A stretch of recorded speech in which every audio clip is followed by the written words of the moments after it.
The NFL announcing yesterday its new policy after a season of controversial protests during the national anthem. It started with Colin Kaepernick taking a knee to protest police brutality back in 2016. Then more players joined in after President Trump said athletes who don't stand should be fired. The NFL says players must stand if they're on the field when the national anthem is played, or the team will be fined. If they do not stand, they can stay in the locker room. I don't think people should be staying in locker rooms, but still, I think it's good. You have to stand proudly for the national anthem. Well, you shouldn't be playing. You should be in the country. You have to stand proudly for the national anthem, and the NFL owners did the right thing if that's what they've done. Jets CEO Christopher Johnson reportedly isn't on board with this. He's saying his players can kneel, and he will pay the fines. Fox News reached out to see how much those fines are. The NFL telling us it will, quote, determine that at a later time.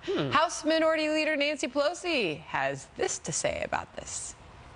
I would be more okay with it if they had consulted with the players. I don't think the players agreed to this. This was the owners. And by the way, it's the owners who would be fined. Ari Fleischer is on the couch, and not only were you former press secretary in the White House, but you're uniquely qualified to respond to this because you have a sports consulting firm, and this is something close to your heart. What do you think? Well, number one, I loved going to games and still to go to games with my father and taking my son. And I love the fact, whether it's baseball or football or you name it, they stand for the national anthem ahead of the game. Many of us do. It's part of the American tradition. Now, there are players who don't want to, and that's their right not to, but they should not exercise that right on the job, in their uniform, kneeling on the field. If they want to go to a local police station and protest police brutality, good for them, more power to them, and I hope that their message is heard. But when you show up to your job place, you don't have the right to defy your employer, take a knee, do something contrary to the rules now with the NFL. So good for the NFL. I'm glad they're doing it. But the NFL solution is to stay in the locker room. If you want to kneel, don't do it on the field. Go in the locker room, do your thing there. Do you think that's the right solution? Yes, don't do it at your place of employment. If you object so much to the playing of the national anthem, you cannot do it at the place of your employment. Grab camera time and divert attention away from that American tradition.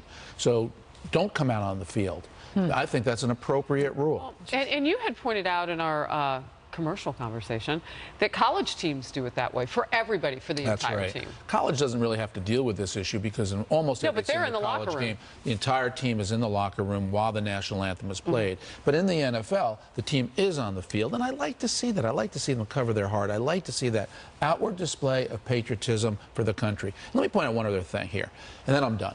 At the lowest moment in this, after the president spoke and called these kids SOBs, which they're not, they're young people trying to struggle with something, 85% of NFL players took the field and stood. Only 15% did not. Interesting. That's a very good point. I think we're all ready to get back to a nice, healthy, fun, entertaining football season. Do you think that's going to happen? I think the NFL is looking forward to that, too, based on the ratings. So it's also, it's about being unpatriotic, violating American tradition, not standing for the national anthem when it's a pretty easy thing to do, considering you live in the country and you have a right to do it, and you have the freedom to live here and choose that as your career. I think the locker room thing is a little bit of a cop-out. It gives the NFL an out to say, well, you don't really have to be part of the team all the time because you want to protest the national anthem. When we were in the locker room, I played sports in high school, we were in the locker room for the national anthem. We all stood for the national anthem in the locker room out of respect. But nobody could see you. Right, but it was out of respect. We still did it, even though people couldn't see us, and that's exactly the point, because we respected that. Definition of integrity, by the way. Yeah, well, I'm a no one's watching. Right. I'm a mathlete, not an athlete, so I never had those kind of lovely experiences as you did. Would have been more helpful for me.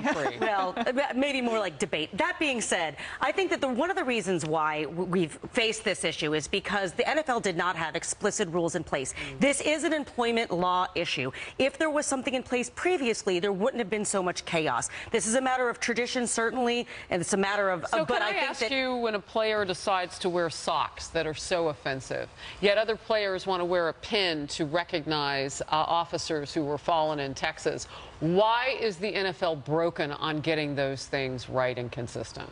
It's a good question, and I think that one of the things that needs to be looked at is how they negotiate their contracts. There is a players' union.